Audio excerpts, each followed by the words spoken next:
Hello, and welcome to Panther Sports Zone. I'm Drew Brewer. And I'm Caleb Carter. Okay. In the SWAC Tennis Championships, the Prairie View men's team unfortunately lost 4-2 against Alcorn State. In doubles, the Braves secured the point by taking the first and second matches 7-5 and 6-1 for an early advantage. Senior Jorge Calabro and freshman Joseph Gonzalez took singles 1 and 6, but the Braves won in the second, third, and fourth spot to take the overall match in the first round of competition. Now we move to women's tennis. The women fared better, advancing all the way to the championship against Jackson State.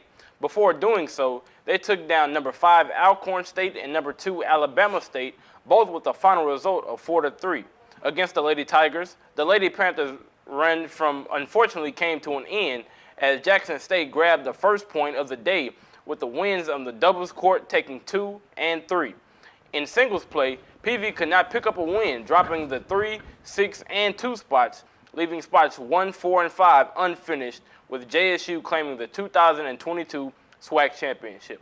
A bright spot for the team, Gabriel Leslie and Ruhu Shuhan were named to the All-SWAC tournament team. Tomorrow, the PV men and women's basketball clubs will play against TSU in the Rumble in the Jungle event at the Rec Center. Doors open at 6:30 p.m. with the women's game held at 7 p.m. and the men's game proceeding at 8:30. Make sure to come out and support both teams as they play in the final game of the season. Now to a little bit about our Lady Golf team. The Lady Panthers golf team finished up the two-day Women's Collegiate Championships, placing 5th out of 9 teams, a week after their third-place finish in the SWAC. Finishing first on the team, Iman Abraham was 9th for individual standings, followed by juniors Olivia Billups and Taylor Harvey, who tied at 16th and 22 for their 3 finishers on the team. Next up, the team will conclude its season at the PGA Works Championship Monday, May 2nd through Wednesday, May 4th.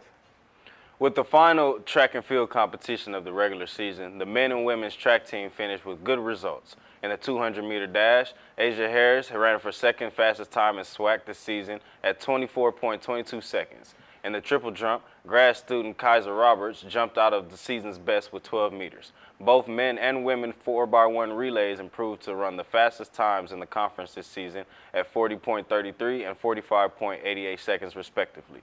Sophomore Aaron Knight ran a season's best in the 400-meter hurdles, earning a time of 55.7 seconds. The Panthers will take this week off before coming back in action May 5th through 7th as they host the 2002 SWAC Outdoors Track and Field Championship. When we come back, we'll discuss all tennis SWAC and discuss more selections around the SWAC conference. More than this when we come back.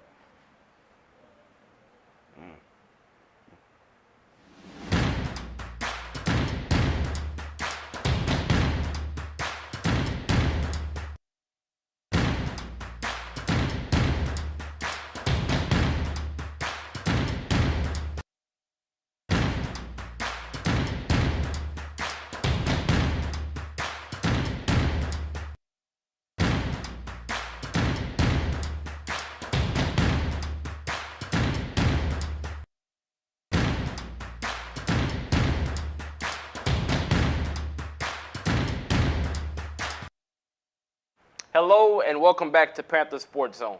Following this weekend's SWAC championship rounds, all tournament teams' most valuable player and coach of the year were announced.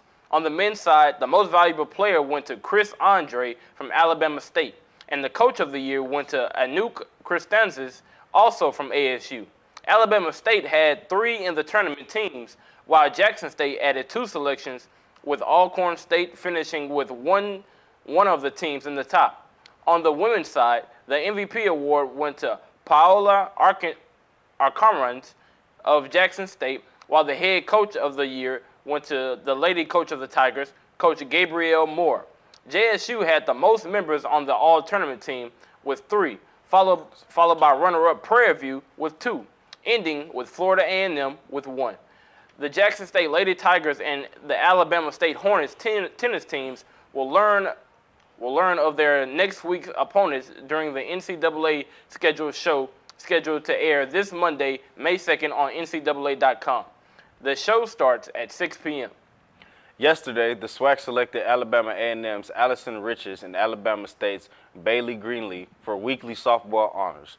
Riches produced an outstanding week, hitting an average of .5 and slugging .786 while delivering 4 doubles, 8 RBIs, and 3 runs scored. She also struck out only once while walking once. The pitcher of the week, Greenlee, finished with a .33 earned run average during 3 games inside the circle for the Lady Hornets. She finished the week with a pair of complete games and a shutout while logging 21 innings. Greenlee allowed only 4 runs, 1 earned, and 13 hits with 13 strikeouts. This marks the 4th time this season Greenlee has been tabbed as the pitcher of the week. For baseball, the conference announced its players of the week in Grambling State's Shamar Page and John Garcia. Garcia had a huge week for the Tigers at the plate, going 10 for 14 in games against Stephen F. Austin and Alcorn State. With the 10 hits, 5 were extra base hits, 2 home runs, 2 doubles, and 1 triple. He also drove in team-high 14 RBIs, with 9 of those coming with 2 outs. In addition, Garcia had a 1.429 slugging percentage and a .722 on-base percentage. On the mound, Page became just the 34th NCAA Division I pitcher in history to toss a perfect game in Grambling State's 16-0 victory over Alcorn State on Friday. He currently leads the SWAC in strikeouts and threw just 84 pitches and struck out a season and career-high 13 batters during his historic performance. Congratulations to the 2022 SWAC EA Sports Grand Champions D. Hall and Javon Jordan in representing their universities and securing $1,500 in scholarship money. Alabama A&M's Jordan won the NBA 2K tournament, defeating Southern's Tylen MacArthur in the championship final. In the Madden Championship, FAMU's D. Hall outmatched their opponent to take home the trophy. Congrats to all the participants and winners of this year's SWAC eSports Grand Championship. Coming up next, we'll be talking about this weekend's football spring game for Prairie View. Stay tuned after the break.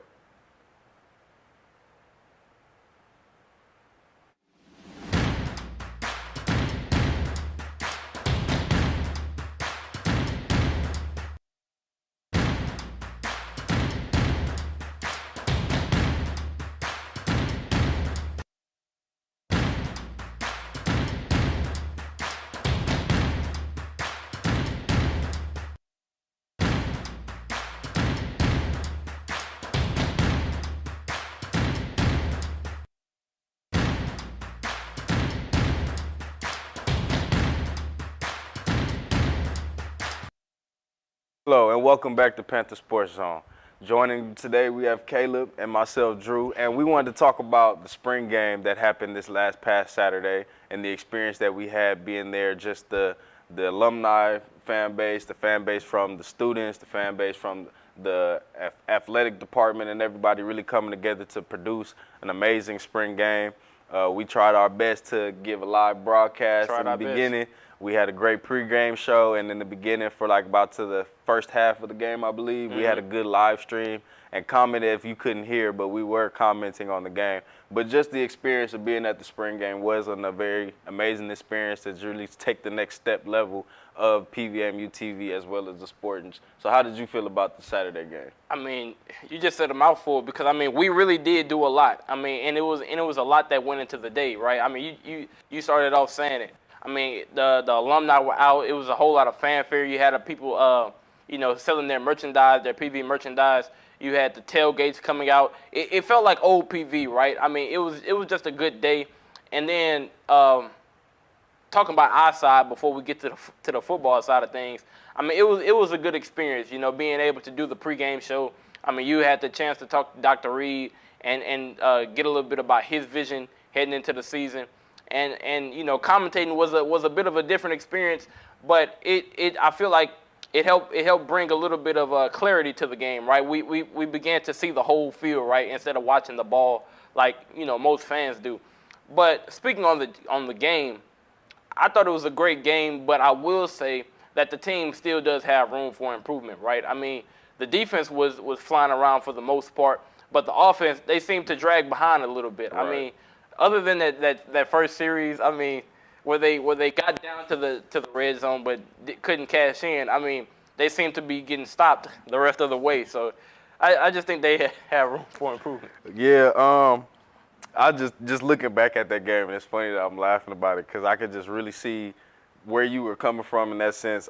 Some of the things the offense could work on a little differently. Some of the things that is going to be a challenge coming up this new season about a lot of players, a lot of teams coming in that a lot of people said that from last semester wasn't a big challenge to PV. We had a couple of losses to like Incarnate World. Yeah. But other than that, they tried to make it seem like the teams that we were playing weren't as strong as they were going to be this season. So one thing that I did notice out there is the offense needs to be improved more. But I did like how the defense, especially the defensive line, was really able to get in there and really stop runs, was really ready to get to the quarterback, really be able to make plays. The defensive line was the playmakers for that defense. Most definitely, I would say that. So there's still things on both sides, defensive-wise and offensive-wise, that still needs to be improved. But all in all, it was a good first step to see how the team is doing and how they've improved so far under the leadership of Coach Bubba McDowell.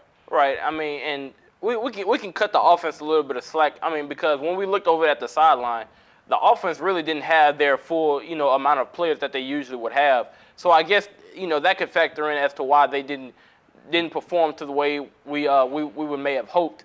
So I mean, and then Trayvon Collins is still working his way into that starting position. Just getting his feet wet in that quarterback position, being the head guy now. So I mean, it's a work in progress. Offense is always harder to learn than defense. You gotta, Coach Bubba McDowell implemented his new scheme, so it's going to be a work in progress. But like you said, I mean, that defensive line they came to play, and that was without Jason Dumas. He was on the sideline, but that defensive line, if there was a standout thing, that would have been it. Yeah, there were a couple of plays that the offense did. Number 27, Jaden Stewart, running back, did a very good job of finding holes and really going in and moving the ball down the field. Antoine. My bad. But Ahmad really did another good job, number 5, also a running back. And from what I could see picking it from it was about the 3 in the backfield, Ahmad, Antoine, Jaden Stewart, Trayvon Conley. Those 3 were the real workhorses of the football team at this time, because there were moments where Trayvon was getting bum rushed by people coming into the hole so fast, and he had to make a quick decision. So for him to really think on his feet, there was one play where he scored for a touchdown. And the whole play broke, but he was able to go out there and really keep his feet moving, keep the play going, and end up scoring. So those are some of the things that we can look forward to coming into the PV team for the football team. We can look forward to Trayvon really being able to take this leadership role. He's been here as a freshman. He's been under all these other quarterbacks who he's learned from. He's had the chance to really mold himself as a PV leader and a PV quarterback and to understand the scheme. Yeah, it's going to be difficult because we're going from Coach Dooley, who was an offensive dude, to now Coach Bubba, who's a defensive dude, who I can see. We saw at the game. The defense really was one of those things that they have really been working hard on. It's something that they really tried to improve. So, and defense does win games. Like offense scores, but defense wins games most definitely. So for the team to really improve on that defensive aspect and to really go out there and show the hard work that they've done for the fans and the alumni, it was something to really see. Right. I mean, and I think it's just based off that spring game and what we saw, I think we can predict a pretty good season, right? We, as of right now, are we at that championship level that we were at last year? Perhaps not, but I will say that there was room for growth, and we did show a lot of promise in that in the spring game. But just going back to the day in general and the day as a whole, it was just good to see PV come out and show out the way that they did. I mean, we already talked about the alumni, the fans were out, and it was good to see everybody invested into the football team, right? I mean, because we all know when we look at Jackson State, we look at these other schools like Grambling, Tennessee State with Eddie George, they're going to have the fanfare, right, with these big names at their coaching position. So we want to see that with PV, right, because when we look at the players on the field, they get helped by the fans, right? That they need that home field advantage, and that's what we want to provide here at PV. One thing I've noticed is something that the HBCU teams are doing, especially when it comes to football, is they're getting a lot of pro athletic help. You know, with Jackson State, Deion Sanders, Coach Bud McDowell playing in the NFL for a couple of years now. He's the head coach. Eddie George at Tennessee State. So all these people are coming in, and we're seeing that they're black coaches as well as that. So this is the next level for young kids that want to come to the HBCU level, because now a lot of times they're thinking like, oh, if I want to go to the NFL, I can't do that at HBCU because they don't get as much attention. Well, now we're getting all the attention now. Like, everybody's coming in, and you really did see that yesterday, not yesterday, but the spring game, that a lot of people are really trying to see this, what's going on. You know, we had a lot of things from Greeks coming over. We had alumni. We had the students. Everybody, the band was out there. Like, everybody was, it felt like a football game. It just, we was playing against each other. So this really something to see on how this is going to continue.